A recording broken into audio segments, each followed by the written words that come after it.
should just give you a standing ovation for the whole interview because you're a legend. Thanks for coming on the show. It's so great to meet you. My pleasure. Good to see you. You're one of the guys who, man, people, you know, like there's like 5 generations of people who love you. I think they all came here for you tonight. Thanks for coming on. Well, thank you. Yeah. I mean, you know, and you're one of the few guys who I can ask this because you've been around for so long now. So long. You have seen like entirely different like multiverses from the 80s to 2026. It's like every decade was almost like a different timeline. Yeah. Like, you know, I actually started in the 70s because my first single, My Bologna, came out December 79.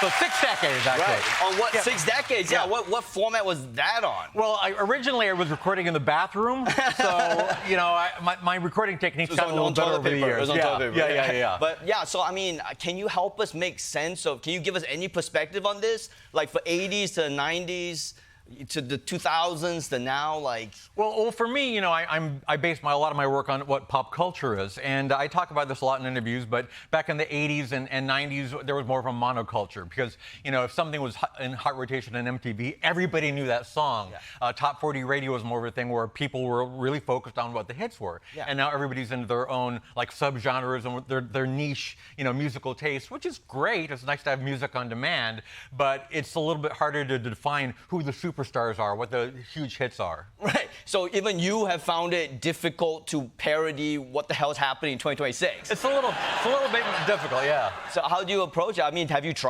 looked at the top 100 and tried to figure it out? Or have you just given up on this, like, Well, you'll notice I haven't put out an album for 12 years. That's one clue. So that's the mark of when society started to disintegrate. Yes. Was when I give up. Yeah, no. When Weird Al gave up on it. No, I'm actually more focused on other things because I had a record deal that I signed in 1982, which I fulfilled it in just 32 short years. and after I finished the record deal, I was like, okay, I'm just going to take a break and I'll just do other things for a while. Oh, so you're indie. You became an indie artist. I kind of am, yeah. Yeah, and I mean, people don't know maybe probably they do know the full extent of what you do. I mean, you do parodies, you do pastiches, which is where you kind of make fun of a genre of music. Right. So it's not their original songs. I get full songwriting credit, but they're inspired by other artists. They're sound-alike, style parodies, as it were. So I take an artist that I really like that has a very unique style, like Frank Zappa or Brian Wilson or Beach Boys or even Taylor Swift, even. That kind of thing, and just study their whole oeuvre. And figure out like kind of what makes them tick, and then write a song in their style, but make it a little bit weird, you know. I know, but that's insane. That you kind of not just the parody stuff, which is already hilarious and musical genius, but you figure out a way to like Eddie Murphy you make a. Is that a verb? I mean, I get It's almost like you listen to someone if you listen to a musician's music for like 5 minutes, I feel like you could do them. Well, you know, I probably could, but I'm kind of anal in that way that I really like to study for a long period of time. Like when I did Frank Zappa, I listened to his catalog literally for a month before I started even writing something because I wanted it to like infiltrate my brain. Right. And I mean, I don't know. I was going to ask you which one is harder or more fun, but it sounds like the pastiche is way harder. It's way harder. It involves a lot more work. The parodies. You know, back when I first started out, I would like dash off a parody in like 20 minutes because I figured, who cares, you know, nobody's gonna even listen to this thing. And now that, people are listening, so I better like spend some time. All right. And the other aspect of what you do is polka music, which is where you play the polka, you do a polka, but you insert people's music into it. I learned a long time. Well, first of all, the accordion is my main act. So when you grow up taking accordion lessons, they don't teach you Led Zeppelin. They teach you like polka and some classical pieces. And I learned a long time ago that most rock songs just sound a little better done polka style. So I base a lot of my career around that. And have you found any type of music that you are unable to translate into accordion polka? Gregorian chants are hard. I'm working on that. And wailing songs, those two things. But just those two? Yeah. And I mean, even the accordion is an interesting start to this whole thing. Was your parents, I guess, what I read was that you were given the choice between an accordion or guitar. And well, they give my parents that choice. Right. So they picked accordion.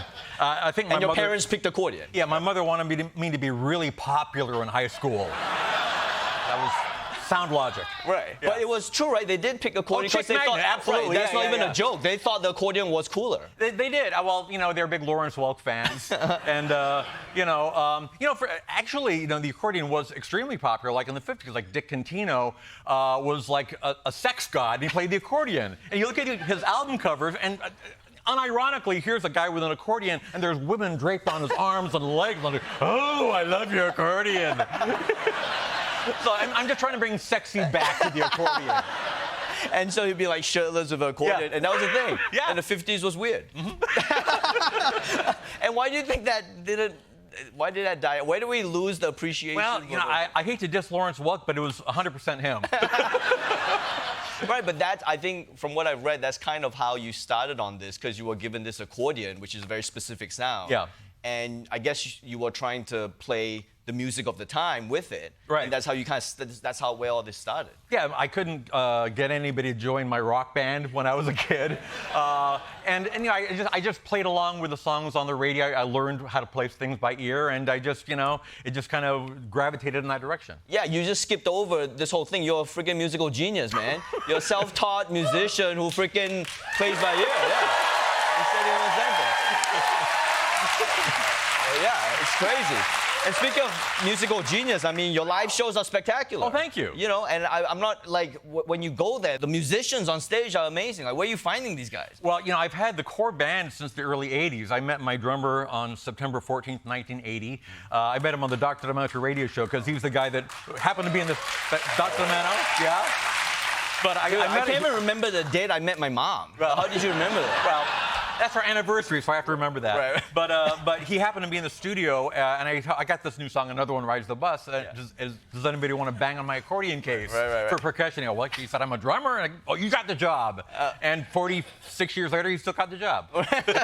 So this band's been going around, and have you found it difficult to kind of make sense of this 2026? I feel like you again. I hate to keep talking about how long you've been around, but the 80s was a long time. It's so old. Like, you are before the internet, way before the internet. Yep. You're like you predate the internet by 20 years. That is the longevity is truly insane. I mean, it's kind of crazy because when I first started out, nobody wanted to sign me to a record deal because they thought, novelty music, right? It's like the domain of one-hit wonders, and we want artists that are going to have a career and going to stick around for a while. So I'm sort of a novelty dinosaur. I've bucked the odds. You've bucked everybody. Yeah. There's no one who's been around for this long. Yeah. No one has been around this long, and I guess it's just like, do you feel like, when you started in the 80s, you were kind of Weird Al Yankovic. I still am. Yeah, well, I feel like the world has gotten way weirder than you now, to the point where you're almost like normal Al now. I've been told I'm a... You're like the last remaining... Yeah. It's kind of ironic now. Yeah. That the world has the least weird guy in Hollywood now. Yeah. You've hung out long enough. Right. And the other thing is that you've had to kind of deal with over the last, I guess, 35 years maybe, is the internet and this remixing culture. Mm-hmm. And it's kind of a given on the internet that we have copyright laws, but nobody really respects it or even knows what it is. Right. But you were always a guy who I feel was like a model, ethical collaborator, because you would seek out the artists you were parodying and ask for permission. Yeah, the internet is sort of like the Wild West, sort of people just doing things and without permission and hope they don't get caught, kind of thing. Yeah. And but you kind of proved that you could do it by asking for permission. And legally, I've always said it's a gray area. I could get away with doing a lot of these things, but I just want to respect the artists and the songwriters and make sure they're in on the joke. And I don't want to step on anybody's toes that way. Why? I don't want to be involved in a drive-by.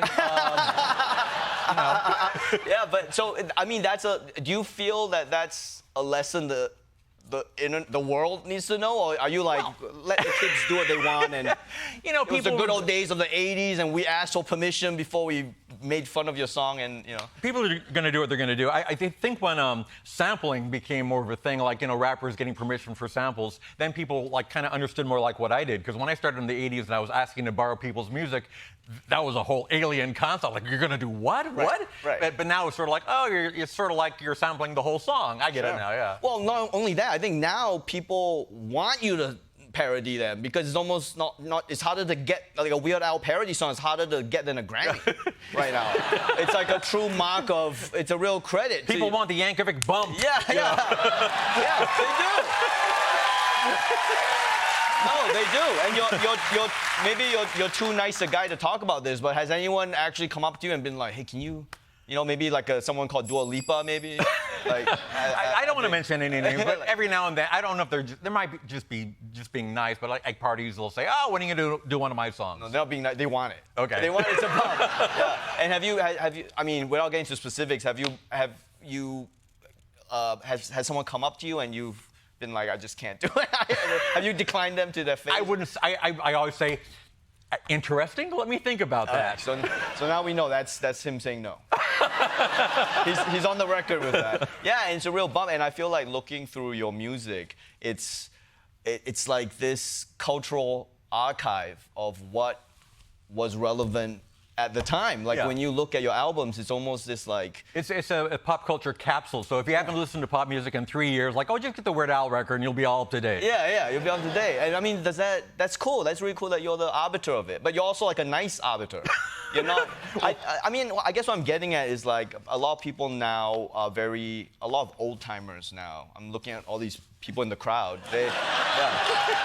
These old timers, I feel like they're very down on what's current, It's almost, we always look at the past with these rose-tinted glasses, and I don't know if you can kind of speak to that, whether you agree that everything now is terrible or Certainly not. But I think the kids would appreciate hearing from I understand that. I think you kind of go for the comfort food. Like, when I just want to listen to music now, I kind of listen to the kind of music I listened to in college, Because for the longest time, my job description involved me, like, studying the Billboard charts and knowing exactly what was happening in music, which I enjoyed doing.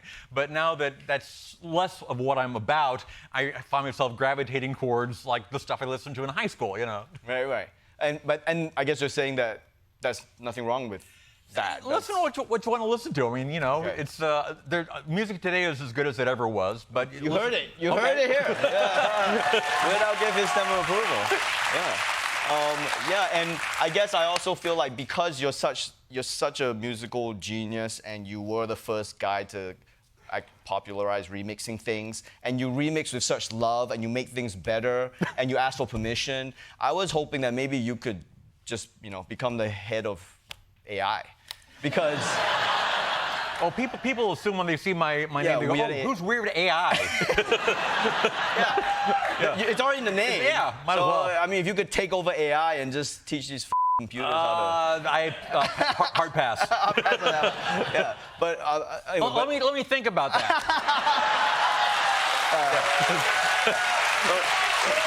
You're the best, man. Thanks for making everyone happy for so many decades. Your music is amazing, and you're very cool, and I hope you keep making it. So thank you so much for making music, everybody. Hey, the tickets and tour dates.